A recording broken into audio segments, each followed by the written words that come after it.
मेरी भाषा हिंदी भाषा परिवार में आप सभी प्यारे विद्यार्थियों का स्वागत है।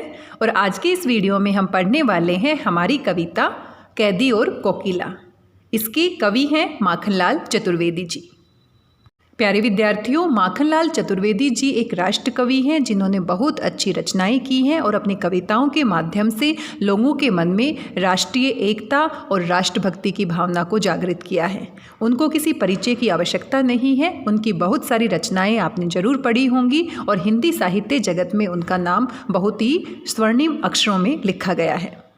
इसी कारण से उनको एक भारतीय आत्मा भी कहा जाता है, क्योंकि उन्होंने अपनी रचनाओं के माध्यम से जब हमारा देश स्वतंत्र नहीं था, अंग्रेजों के अधीन था, गुलाम था, उस समय में ऐसी रचनाएं की हैं जो राष्ट्रीय एकता की भावना लोगों के मन में जगाती हैं। इसी कारण से उनको एक भारतीय आत्मा भी कहा जाता है। उनकी कविता पुष्प की अभिलाषा बहुत ही प्रसिद्ध कविता है, जिसके माध्यम से उन्होंने लोगों के मन में देशभक्ति, त्याग और बलिदान की भावना को जगाया है।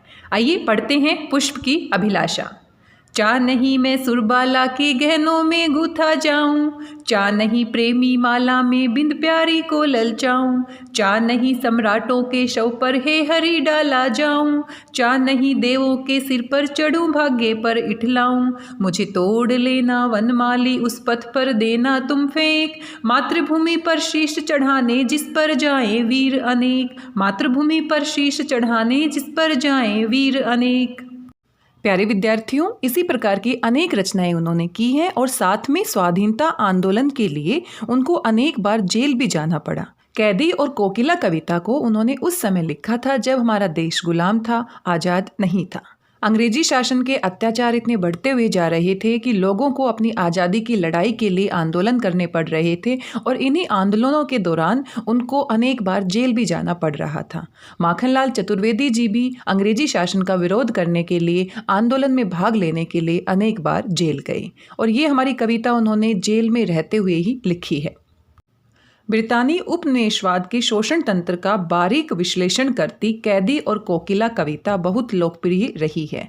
यह कविता भारतीय स्वाधीनता सेनानियों के साथ जेल में किए गए दुर्व्यवहारों और यातनाओं का मार्मिक साक्ष्य प्रस्तुत करती है।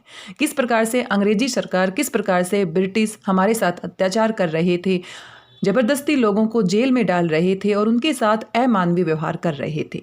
ये सभी अपनी आंखों से देखने के बाद माखनलाल चतुर्वेदी जी से रहा नहीं गया और उन्होंने कविता के माध्यम से उनकी पीड़ाओं को, उनकी यातनाओं को हमारे सामने प्रस्तुत किया है। कवि जेल में एकाकी और उदास है। कोकिल से अपने मन का दुख, कोकिल यानी कोयल, असंतोष और ब्रितानी शासन के प्रति अपने आक्रोश को व्यक्त करते हुए वह कहता है कि ये समय मधुर गीत गाने का नहीं है, बल्कि मुक्ति का गीत सुनाने का है। कोयल हम सभी जानते हैं मधुर आवाज़ में गीत गाती है, सबका मन मोह लेती है, लेकिन यह कोयल के माध्यम से कवि कल्पना करता है कि कोयल मधुर गीत गाने के लिए नहीं है, बल्कि क्रांति का आह्वान करने के लिए भी वो गीत गा सकती है। कवि को लगता है कि कोयल भी पूरे देश को एक कारागार के रूप में देखने लगी है। कोयल को ऐसा लग रहा है, ये कवि की कल्पना है कि ये पूरा देश ही एक कारागार है, एक जेल के समान है और उस जेल में कौन कैद हो गई है? कोयल। जिस प्रकार से ये पूरा भारतवर्ष ही एक कारागार बना दिया गया है अंग्रेजी शासन के द्वारा और सभी भारतीय अपने देश में रहते हुए ही क्या बन गए हैं? कैदी बन गए हैं, बिना किसी अपराध के ही अपराधी बन गए हैं। कवि को अपने में और कोयल में अनेक समानताएं नजर आती हैं और इसीलिए वो अपनी कल्पना के माध्यम से कुछ ऐसी कविता लिखते हैं जो अपनी ही पीड़ा को कोयल के माध्यम से वो अभिव्यक्त करते हैं। इसीलिए अर्धरात्रि में चीख उठी है। कौन चीख उठी है? कोयल। कोयल को लगता है ये पूरा संसार ही कारागृह है, ये पूरा संसार ही जेल है और जेल में उसको असहज महसूस हो रहा है। इसीलिए मधुर आवाज में गाने वाली कोयल भी चीख पुकार करती है, आधी रात को चिल्लाने लगती है। आइए और क्या क्या बातें होती हैं, किस तरीके से कवि अपनी भावनाओं को अभिव्यक्त करते हैं, अंग्रेजी शासन के अत्याचारों को, अंग्रेजी शासन के शोषण तंत्र के बारे में क्या क्या बताते हैं। आइए पढ़ते हैं हमारी कविता कैदी और कोकिला।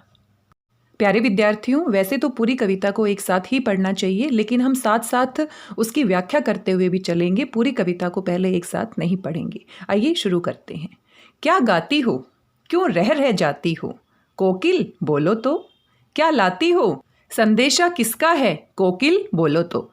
कवि कहते हैं क्या गाती हो, कोयल को संबोधित करते हुए कवि कहते हैं, और साथ में कवि अभी कहाँ पर है? जेल में है। और जेल में आधी रात को कवि किसी कोयल को बोलते हुए सुनते हैं, और उसी कवि की जो स्थिति है और जो कोयल की स्थिति है उसको आपस में समानता दिखाते हुए कवि यहाँ कहना चाहते हैं, क्या गाती हो कि हे कोयल तुम क्या गा रही हो, क्यों रह जाती हो, ऐसी क्या बात है जो तुम एक बार तो बोलती हो और बीच में फिर रुक जाती हो, क्यों नहीं तुम स्पष्ट रूप से पूरी बात एक बार में ही कह देती हो, क्यों रह गाती हो, क्यों रह कर एक बार में पूरी बात क्यों नहीं कहती। कोकिल बोलो तो, हे कोयल बोलो तो, तुम मुझे अपनी मन की बात बता सकती हो, क्या लाती हो, संदेशा किसका है, और मुझे ऐसा क्यों लग रहा है कि तुम किसी का संदेश लेकर आई हो, क्या लाई हो, कैसा संदेश लेकर आई हो। कोकिल बोलो तो, हे कोयल बिना हिचक के तुम बोलो, तुम अपने दिल की बात, अपने मन की बात मुझसे कह सकती हो। ऊंची काली दीवारों के घेरे में, डाकू चोरों बटमारों के डेरे में, जीने को देते नहीं पेट भर खाना, मरने भी देते नहीं तड़प रह जाना। जीवन पर अब दिन रात कड़ा पहरा है, शासन है या तम का प्रभाव गहरा है। हिमकर निराश कर चला रात भी काली, इस समय काली माँ मई जगी क्यों आली। आगे कवि कहते हैं, ऊंची काली दीवारों के घेरे में, ये जो कारागार है, ये जो जेल है, इसकी ऊंची ऊंची काली काली दीवारें हैं, और इन ऊंची ऊंची काली काली दीवारों के बीच में मैं बंद हूँ, यानी कि मैं जेल में बंद हूँ। डाकू चोरों बटमारों के डेरे में, बटमार क्या होते हैं? रास्ते में यात्रियों को लूटने वालों को हम क्या कहते हैं? बटमार। डाकू चोर और जो बटमार होते हैं उनके डेरे में, ऐसा लगता है कि जेल में तो या तो डाकू या चोर या बटमार को ही रखना चाहिए, लेकिन इन लोगों के बीच में मैं भी अपराधियों की तरह बंद हूँ, मैं भी उनके साथ कारागार में बंद हूँ। जीने को देते नहीं पेट भर खाना, और ये इतने अत्याचारी हैं, इतने दुराचारी हैं कि हमें जेल में बंद कर रखा है और पेट भर खाना भी नहीं देते, हमारे साथ इतना अमानवीय व्यवहार करते हैं। मरने भी नहीं देते, और ऐसा भी नहीं है कि खाना नहीं देंगे तो भूख के मारे हमारी मृत्यु हो जाए। वो हमें इस तरीके से रखते हैं कि ना ही जीने दे रहे हैं और ना ही मरने दे रहे हैं। इतना ही खाना देते हैं जिससे हम जीवित रह सकें, और पेट भर खाना हमें नसीब नहीं होता है। तड़प रह जाना, और इन चार दीवारों के बीच में, इन ऊंची ऊंची काली दीवारों के कारागार के बीच में हम तड़प कर रह जाते हैं। हमारी चीख को, हमारे दुख दर्द को कोई भी सुनने वाला नहीं है। जीवन पर अब दिन रात कड़ा पहरा है, और हमारे जीवन पर हम क्या करते हैं क्या नहीं करते हैं, दिन रात हमारे ऊपर कड़ा पहरा लगाया जाता है। सिपाही हमारे ऊपर तैनात रहते हैं, पेट भर खाना भी नहीं देते हैं, ना ही जीने देते हैं और ना ही मरने देते हैं। और इन पंक्तियों के माध्यम से कवि अपने मन की व्यथा को अभिव्यक्त करते हैं कि किस प्रकार से अंग्रेजी हुकूमत हमारे ऊपर बिना ही किसी अपराध के, बिना ही किसी दोष के हमारे ऊपर अत्याचार कर रही है। ना ही हम डाकू हैं, ना ही हम चोर हैं, ना ही हम बटमार हैं, ना ही किसी राह यात्री को हमने लूटा है, लेकिन फिर भी इस कारागार में सिर्फ इसलिए कि हमने उनका विरोध किया है, हमने अपनी स्वाधीनता की लड़ाई में अपनी आवाज़ उठाई है, हमें यहाँ पर बंद कर दिया है। और किस तरह से ये अत्याचार कर रहे हैं। शासन है या तम का प्रभाव गहरा है। अब यहाँ पर जो अंग्रेजी शासन है उसकी तुलना किसके समान की है? तम क्या होता है? अंधकार। तम का प्रभाव गहरा है, अंधकार के प्रभाव, यानी कि अंधकार से भरा हुआ शासन। कौन सा शासन है? ब्रिटिश शासन है।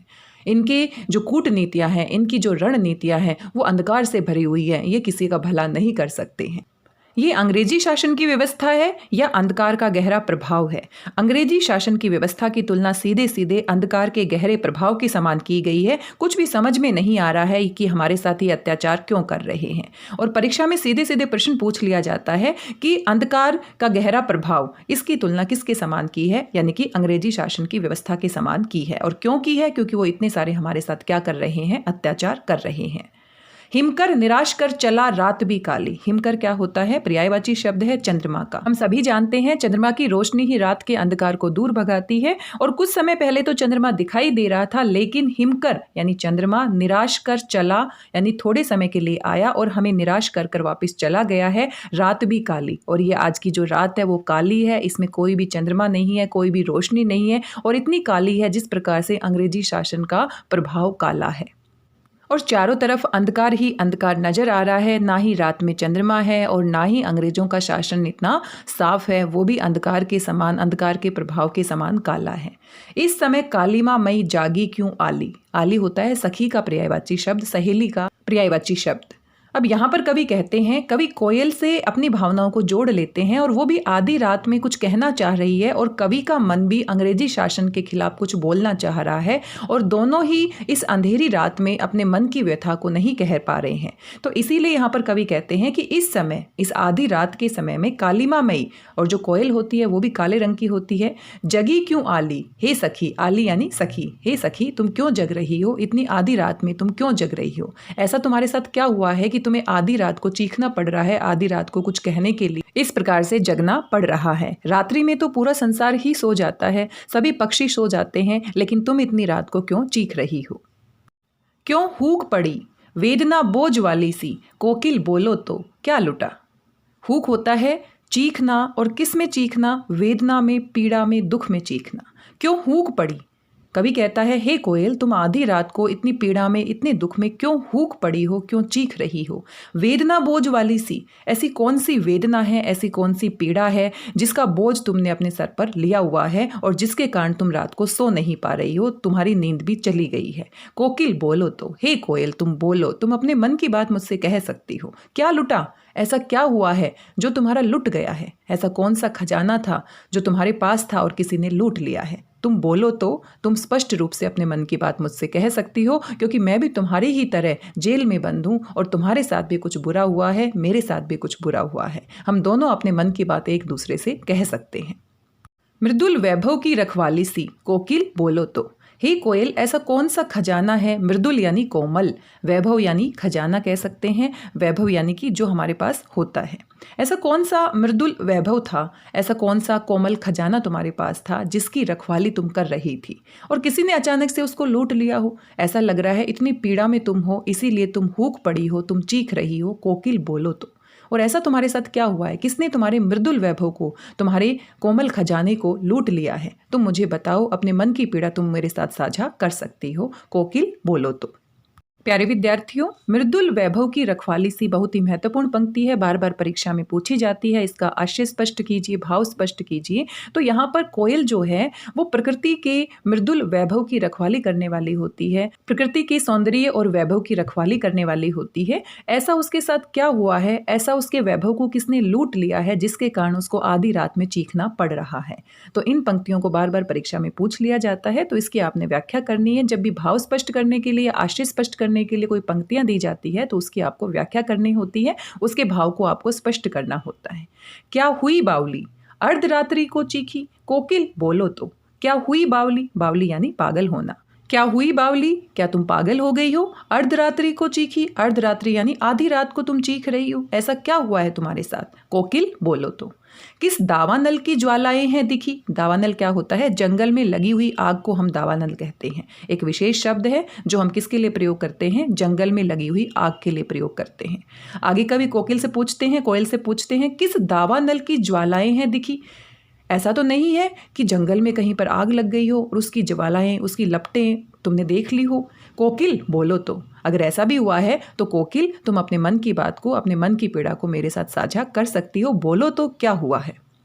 जिस प्रकार से अंग्रेजी शासन की गुलामी की आग की लपटें भारतवासियों को जला रही हैं, ऐसा तो नहीं है कि तुम्हारे जंगल में भी आग लग गई हो और तुम भी इतनी परेशान हो गई हो, तुम भी गुलामी में आ गई हो, तुम्हारी आज़ादी भी किसी ने छीन ली है। यहाँ पर कवि अपनी और कोयल की, दोनों की समानताएं, उनकी तुलना कर रहे हैं और उनको लगता है कि मेरा जो दुख है और जो कोयल का दुख है वो एक जैसा है। और वैसे भी कवि कोयल के माध्यम से अपने मन की भावनाओं को अभिव्यक्त करना चाहते हैं।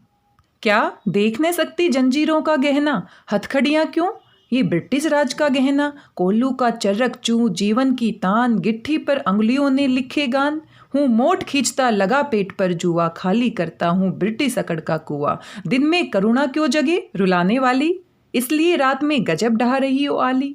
आगे कवि कहते हैं, क्या देख नहीं सकती जंजीरों का गहना, कि मैंने जंजीरों का गहना पहना हुआ है। ये जो जंजीरें हैं ये कोई जंजीरें नहीं हैं, बल्कि ब्रिटिश शासन के द्वारा पहनाए गए गहने हैं।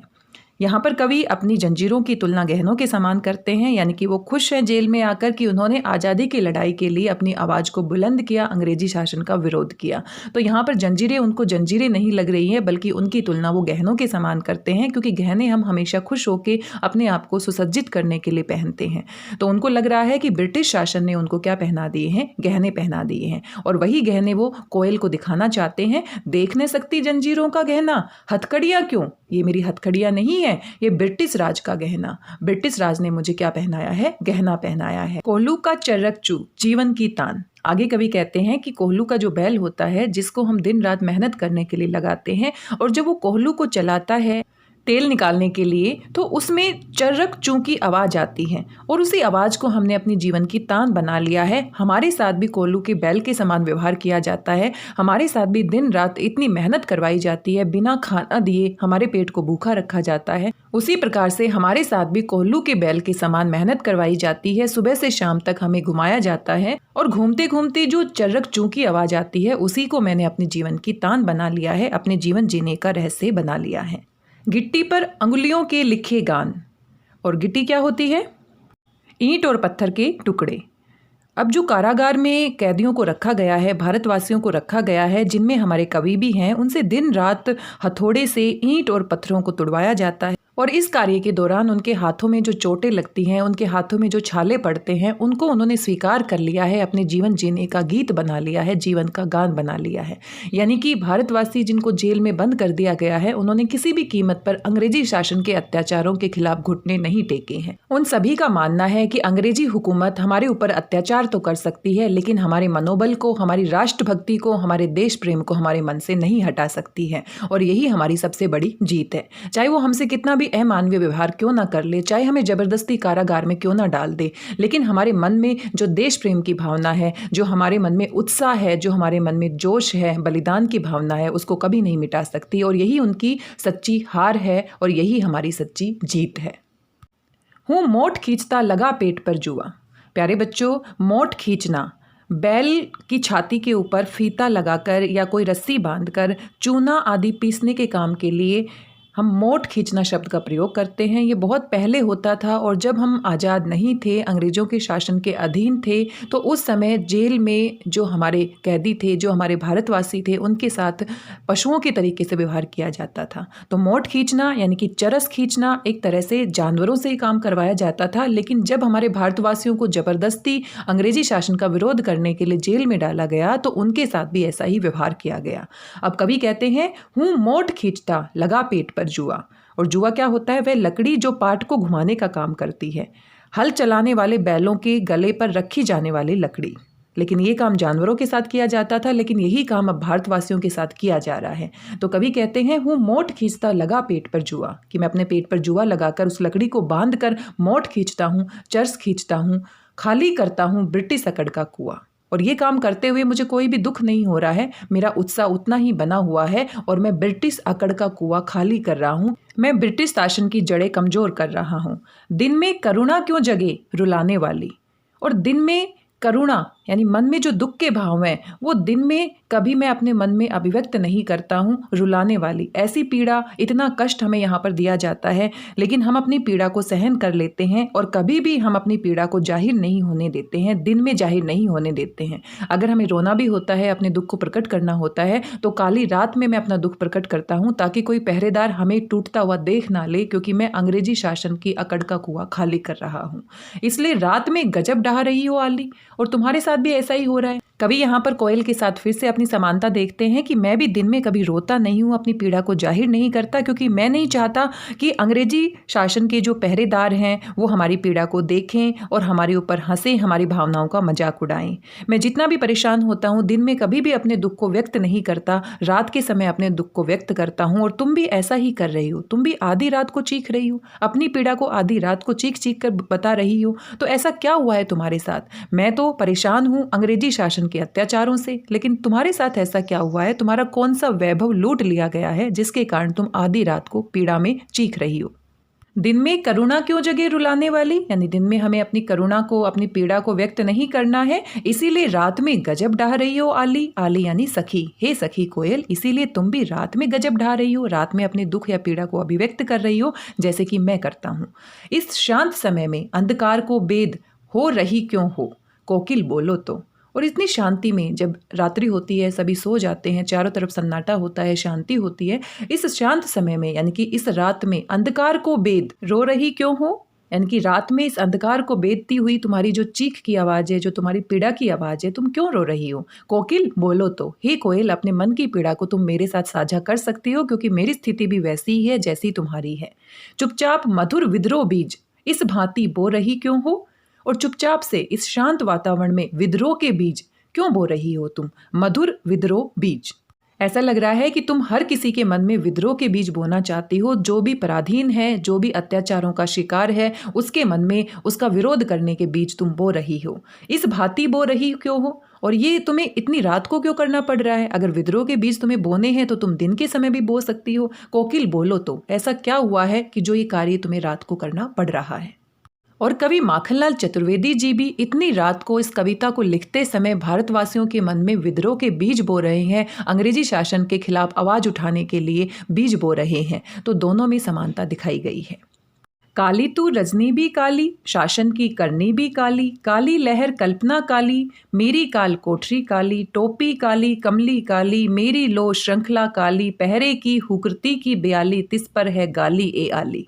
और यहाँ पर आप कवि की रचना की सुंदरता देख सकते हैं, कितने सुंदर शब्दों में उन्होंने अपनी पीड़ा को अभिव्यक्त किया है और काले रंग की तुलना कैसे कैसे की है। और साथ में यहाँ पर बार बार प्रश्न पूछा जा रहा है, तो पूरी ही कविता में प्रश्नात्मक शैली का प्रयोग किया गया है। आगे कवि कहते हैं, काली तू यानी कि हे कोयल तुम भी काले रंग की हो, रजनी भी काली, रजनी क्या होती है, रात, यानी कि रात्रि भी काले रंग की है, क्योंकि चंद्रमा थोड़े समय के लिए आया था और आकर निराश कर कर चला गया, इसलिए रात भी कैसी है, काले रंग की है। शासन की करनी भी काली, और जो ये ब्रिटिश शासन है, इसकी करनी जो है, किस तरह के अत्याचार कर रही है हमारे साथ, ये भी उसकी करनी काली है।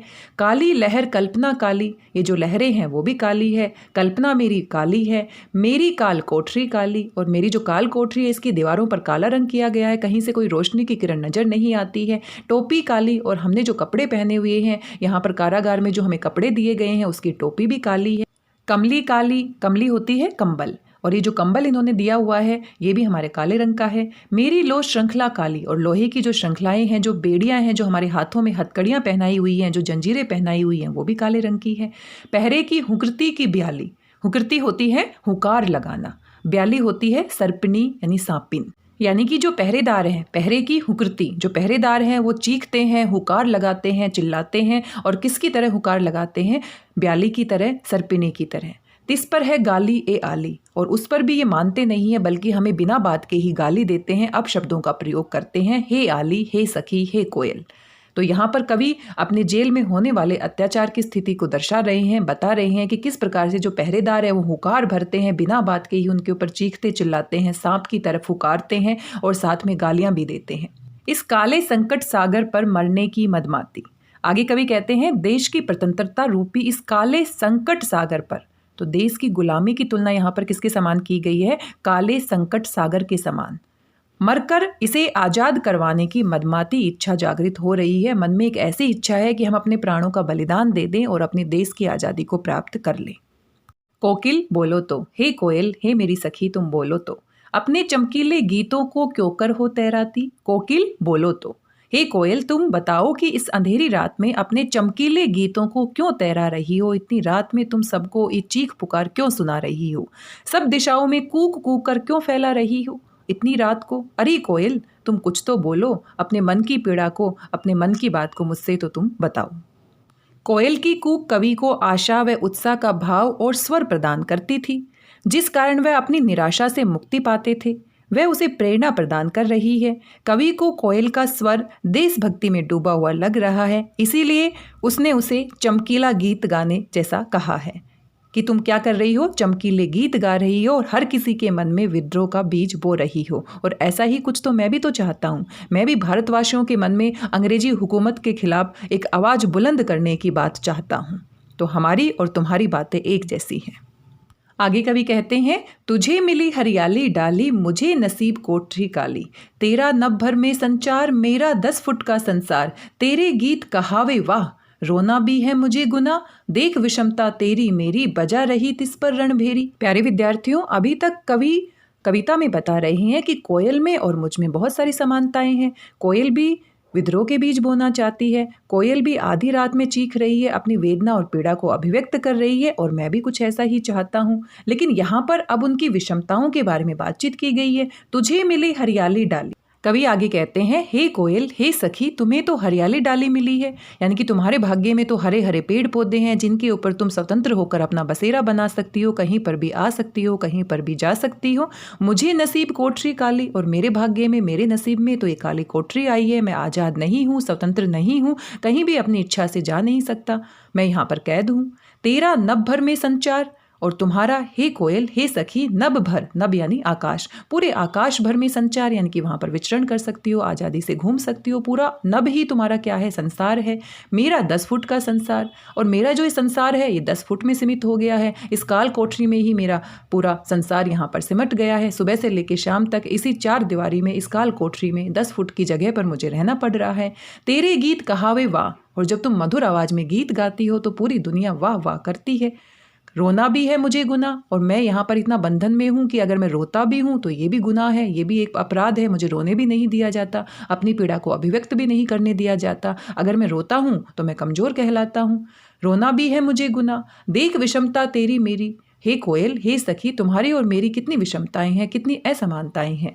बजा रही तिस पर रणभेरी, हम दोनों के बीच में कितनी असमानताएं हैं, कितनी विषमताएं हैं। तुम कहीं पर भी आज़ादी से घूम सकती हो, लेकिन फिर भी मैं निरुत्साहित नहीं हूँ। मेरे मन का जोश ठंडा नहीं हुआ है, देशभक्ति की भावना मेरे मन में अभी भी प्रज्वलित है, और इसी कारण मेरा मन देश की आज़ादी के लिए रणभेरी बजा रहा है। मेरा मन अभी भी निरुत्साहित नहीं हुआ है, मेरा मन अभी भी जोश से और देशभक्ति की भावना से परिपूर्ण है। चाहे कितनी भी विषमताएं हमारे अंदर हो, चाहे कितने भी अत्याचार अंग्रेजी हुकूमत हम पर क्यों ना करे, लेकिन मेरे मन में जो देशभक्ति की भावना है, बलिदान की भावना है, उसको ये अंग्रेजी हुकूमत नहीं मिटा सकती है। इस हुकृति पर, अपनी कृति से और कहो क्या कर दूं, और इस हुंकार पर, ये जो आज़ादी की लड़ाई है जिसकी रणभेरी मैं अपने मन में बजा रहा हूँ, इसकी हुंकार जो मैं भर रहा हूँ, इसके लिए अपनी कृति से, कृति यानी रचना से, ऐसी मैं क्या रचना करूँ, ऐसी क्या कविता मैं लिखूँ। तुम बताओ हे कोयल, तुम मुझे बताओ कि ऐसी कौन सी रचना मैं लिखूँ जिससे लोगों के मन में देशभक्ति की भावना बनी रहे और वे अंग्रेजी हुकूमत के खिलाफ आवाज़ बुलंद करते रहें। कोकिल बोलो तो, हे कोयल बोलो, तुम मुझे बताओ कि मैं अपनी रचना से और क्या क्या कर सकता हूँ। मोहन के व्रत पर प्राणों का आसव किस में भर दूं। मोहन के व्रत, मोहन यहाँ पर किसके लिए प्रयोग किया गया है, महात्मा गांधी जी के लिए। और मोहनदास करमचंद गांधी, महात्मा गांधी जी ने देश की स्वतंत्रता प्राप्ति के लिए जो व्रत लिया है, मोहन का व्रत यानी आज़ादी के लिए महात्मा गांधी द्वारा लिया गया व्रत। प्राणों का आसव किस में भर दूं, आसव होता है रस, और मैं किस में, अपनी रचना के माध्यम से, अपनी कविता के माध्यम से जो प्राणों का आसव है वो किस में मैं भर दूं, ताकि वो अपनी आज़ादी की लड़ाई के लिए तैयार हो सके। मैं किसके प्राणों में रस रूप में उस आज़ादी की लड़ाई के लिए भावनाओं को भर दूं। कोकिल बोलो तो, हे कोयल तुम ही बोलो, तुम मेरी सखी हो और तुम्हारी और मुझ में बहुत सारी समानताएं हैं, तो मुझे बताओ ऐसी मैं क्या रचना करूं। और आप सभी जानते हैं, जहां ना पहुंचे रवि वहां पहुंचे कवि। प्यारे बच्चों, कवि की जो कलम में जो ताकत होती है वो बड़ी से बड़ी तलवार में भी नहीं होती। कलम जो कर सकती है वो तलवारें भी नहीं कर सकती, और ऐसे अनेक उदाहरण आप भारतीय इतिहास में देख सकते हैं। इसीलिए जो कवि होता है उसका बहुत महत्वपूर्ण स्थान होता है। वो अपनी रचनाओं के माध्यम से लोगों के मन में आज़ादी की लड़ाई के लिए लो जगा सकता है, उनको प्रेरित कर सकता है, उनको अपनी आवाज़ उठाने के लिए उनका मनोबल बढ़ा सकता है। और प्यारे विद्यार्थियों, अनेक ऐसे राष्ट्र कवि हुए हैं जिन्होंने ये काम किया भी है, और उनमें से माखनलाल चतुर्वेदी जी का महत्वपूर्ण स्थान है। उन्होंने अपनी ऐसी ऐसी रचनाएं लिखी हैं जो अंग्रेजी हुकूमत के खिलाफ लिखी गई हैं, और अंग्रेजों ने उनको जेल में भी डाला है और उनको इस तरह की रचनाएं लिखने के लिए रोका भी है, और साथ में उनकी रचनाओं को जला भी दिया है, क्योंकि वो भी ये बात मानते थे कि लोगों के मन में अगर देशभक्ति की भावना जग जाती है तो उनका भारत पर राज करना मुश्किल हो जाएगा। इसीलिए जो प्रेरित करने की भावना होती है वो कवि में महत्वपूर्ण होती है। वो किसी भी सोए हुए मन में आज़ादी की लड़ाई के लिए एक नया जोश और एक नया उत्साह जगा सकता है। और इसीलिए हमारे कवि कहते हैं, हे कोयल बताओ मैं अपनी कृति से, मैं अपनी रचना से ऐसी कौन सी कविता मैं लिखूं, ऐसी कौन सी रचना मैं कर दूं ताकि लोगों के मन में क्या भर जाए, एक रस भर जाए, आसव भर जाए, प्राणों का रस भर जाए। अभी तो वो मरे हुए हैं, मृत के समान है, क्योंकि जब कोई व्यक्ति अपनी आवाज़ नहीं उठाता है अन्याय और अत्याचार के खिलाफ तो वो जीवित होते हुए भी मृत के समान है। लेकिन उस मृत शरीर में मैं किसका प्राणों का आसव भर दूं, अपनी रचना से ऐसा क्या कर दूं। मोहन के व्रत पर महात्मा गांधी जी ने व्रत लिया था, यानी कि महात्मा गांधी जी ने प्रण लिया था, सत्य और अहिंसा के मार्ग पर चलकर हम ब्रिटिश हुकूमत से आज़ाद हो सकते हैं।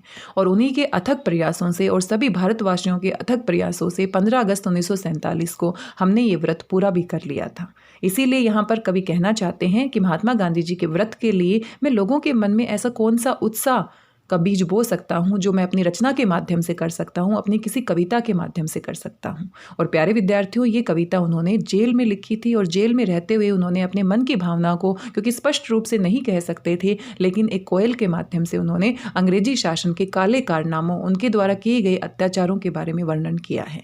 और आज भी हम उसको पढ़कर उतना ही व्यथित हो जाते हैं और हमारे मन में आक्रोश की भावना भर जाती है कि किस प्रकार से हमारे देशभक्तों ने, हमारे पूर्वजों ने हमारी आज़ादी की लड़ाई के लिए कितनी यातनाएं, कितने कष्टों को, कितने अत्याचारों को हंसते हंसते चुपचाप सहन कर लिया था और तब जाकर हमें ये अनमोल आज़ादी प्राप्त हुई है। इसीलिए प्यारे विद्यार्थियों, इसको हमें हमेशा ऐसे ही संभाल कर रखना है। अपने आपसी मन मुटाव को, हमारे देश के अंदर जो तनाव है उसको कभी भी हमें अपनी आज़ादी की कीमत पर नहीं रखना है। आप देख सकते हैं आसपास समाज में बहुत सारे ऐसे तत्व होते हैं जो हमें भड़काने की कोशिश करते हैं, हमारी एकता को तोड़ने की कोशिश करते हैं। लेकिन आप सभी हमारा देश का भावी भविष्य हैं और आप सभी को अपने मन को देशभक्ति की भावना से, बलिदान की भावना से हमेशा भरे रखना है। और इस तरह के जो तत्व होते हैं वो हमारी एकता को कभी भंग ना कर सके, ये प्रण हमें अपने मन में बनाए रखना है। प्यारे विद्यार्थियों, आज की इस वीडियो में हमने कैदी और कोकिला कविता की पूरी व्याख्या की है। आशा करती हूँ आपको कविता समझ में आई होगी, आपको वीडियो पसंद आया होगा। आप अपना फीडबैक जरूर दे सकते हैं।